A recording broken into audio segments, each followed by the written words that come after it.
کہ دیکھو اسلام میں فرقے نہیں، مسلمان ہیں، مکتب فکر الگ ہو سکتا ہے، سوچ الگ ہو سکتی ہے، قرآن حدیث کو سمجھنے کے سلسلے میں تھوڑا بہت اختلاف ہو سکتا ہے، اس سے کسی کا عقیدہ خراب نہیں ہوتا، وہ احکام اور اعمال اور مسائل کے سمجھنے کا اختلاف ہوتا ہے، اور دونوں کی کوشش یہ ہوتی ہے کہ جو نبی کہنا چاہ رہے ہیں ہم اسی کو پائیں اور اسی پر چلیں، اس کی کوشش ہوتی ہے۔ اس لیے فقہا میں اختلاف ہوا ہے، اور چند چیزوں میں ہوا ہے، فروعی مسائل میں، یعنی ضمنی باتوں کے اندر ہوا ہے، عقائد میں کوئی اختلاف نہیں ہوا ہے، سب کے عقیدے وہی ہیں، جو صحابہ کے عقیدے تھے، جو تابعین کے عقیدے تھے، وہی فقہاء مجتہدین کے عقیدے۔ فرائض و واجبات، اس میں بھی کوئی اختلاف نہیں، سب چیزیں جو شریعت میں ثابت ہیں سب کے نزدیک ثابت ہیں، 5 وقت کی نماز ہے، اذان اقامت ہے، شعائر اسلام ہیں، اس میں کوئی اختلاف کسی کے درمیان میں نہیں ہوتا۔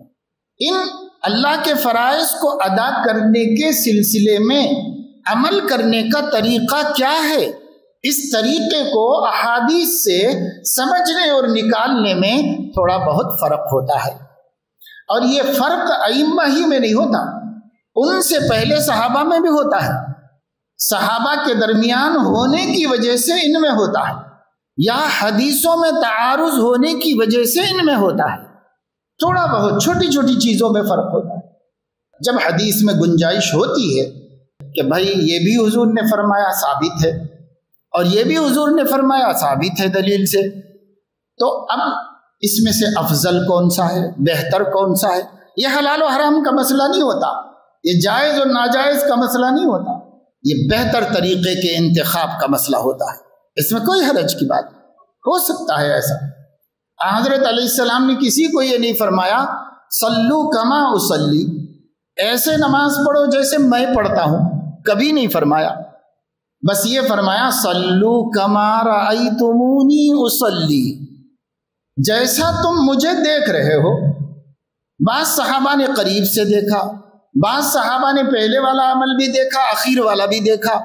بعض نے پہلے دیکھا پھر چلے گئے تھے اپنے وطن میں تو اخیر والا نہیں دیکھا،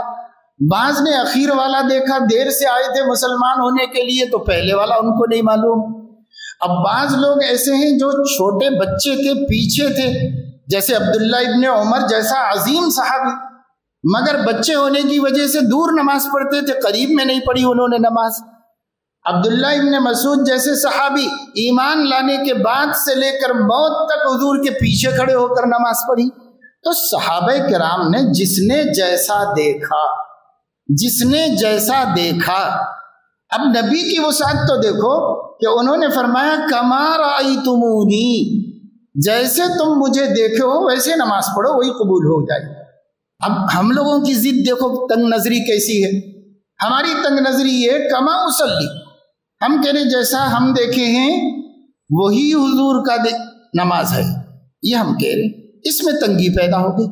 تو جو لوگ تنگی پیدا ہو رہے ہیں وہ ظالم ہیں، ہم تنگی نہیں پیدا کرتے، ہم کہتے ہیں کہ جو چیزیں ثابت ہیں اس پر کوئی عمل کر رہا ہے تو ہمیں اس سے کوئی تکلیف نہیں، جو چیزیں ثابت نہیں ہیں اس پر کوئی عمل کر رہا ہو تو ہم تردید کرتے ہیں، ہم بتاتے ہیں یہ غلط ہے بھائی، یہ نہیں ہونا چاہیے، یہ بتاتے ہیں۔ لیکن مجتہدین کے درمیان میں اختلاف ہوا کسی حدیث کے سمجھنے میں تو ہم اس میں کوئی تشدد نہیں اختیار کرتے، کیونکہ ان کے ہاں بھی ثابت ہو چکا، ان کے ہاں بھی ثابت ہو چکا۔ اب یہ کچھ لوگ ہیں آج کل کے جن کو کل جدید لذیذ والا قصہ ہے، نئے نئے سلفی بن گئے ہیں تو وہ کہتے ہیں سب غلط ہے، ان کی نماز نہیں ہو رہی، ان کی نماز نہیں ہو رہی، ان کی نماز نہیں ہو رہی۔ تو بھائی اب جہالت کا دنیا میں کوئی علاج نہیں، یہ جہالت ہے اور جہالت کا کوئی علاج نہیں۔ ہم لوگ اس موضوع کو چھوڑ دیے، اس موضوع کی وجہ سے کہ ہماری بیٹیاں مرتد ہو رہی ہیں، ہمارے بچے برباد ہو رہے ہیں، اس موضوع کی وجہ سے ہم نے اس موضوع کو چھوڑ دیا۔ ہمارے چھوڑنے کا ناجائز فائدہ اٹھا کر ایک ایک نوجوان کو پکڑ کے کہہ رہے ہیں کہ یہ نماز نہیں ہوتی، یہ نماز نہیں ہوتی، یہ بخاری کے خلاف ہے، یہ اس کے خلاف ہے۔ تو کر لو بھائی، تم اللہ کو جواب دو گے، ہم اللہ کو جواب دیں گے۔ ہم نے اس امت کے ایمان کی فکر کی تھی، تم نے اس امت میں صرف اپنے مسلک کی فکر کی ہے۔ تو تم اپنے مسلک کی حمایت کر کے کیا منہ دکھاؤ گے، اور ہم ایمان کی حفاظت کر کے کیا منہ دکھائیں گے؟ انشاءاللہ وہ قیامت میں معلوم ہو جائے گا۔ ہمیں اس کی پرواہ نہیں ہے کہ لوگ مسلک کو لے کے لوگوں کے پیچھے کیسے پڑے گے، اور اسی ضدم ضدی کو دیکھ کر یہ یوٹیوبر کہہ رہا ہے کہ ان کی ذاتی ہیں، ان کی ذاتیات ہیں، ان لوگوں کے فرقے ہیں، یہ ہماری ضدوں کو دیکھ کر وہ کہہ رہا ہے۔ حالانکہ ایسا کچھ بھی نہیں تھا سلف میں، اور ایسا کچھ بھی نہیں ہے اب بھی علماء کے درمیان، علماء میں اب بھی کچھ بھی نہیں ہے ایسا۔ یہ تو صرف ہم لوگوں نے تنگ نظری پیدا کی اور ہم نے بانٹا، سلام بھی نہیں کرتے، ایک دوسرے کو دیکھتے بھی نہیں، نماز بھی نہیں پڑھنا چاہتے اس کے پیچھے، یہ سب ہم کر رہے ہیں، یہ اسلام نہیں سکھا رہا ہے۔ ہم نے اپنے طرز عمل سے دوسرے کو کہنے کا موقع دیا کہ مسلمانوں میں بھی ذات پات ہے، اونچ نیچ ہے، یہ موقع دیا، کوئی اونچ نیچ نہیں۔ حضور علیہ السلام نے صاف فرما دیا کہ کلکم بنو آدم، تم سب اولاد آدم ہو، حتیٰ کہ کیا ہندو کیا مسلم،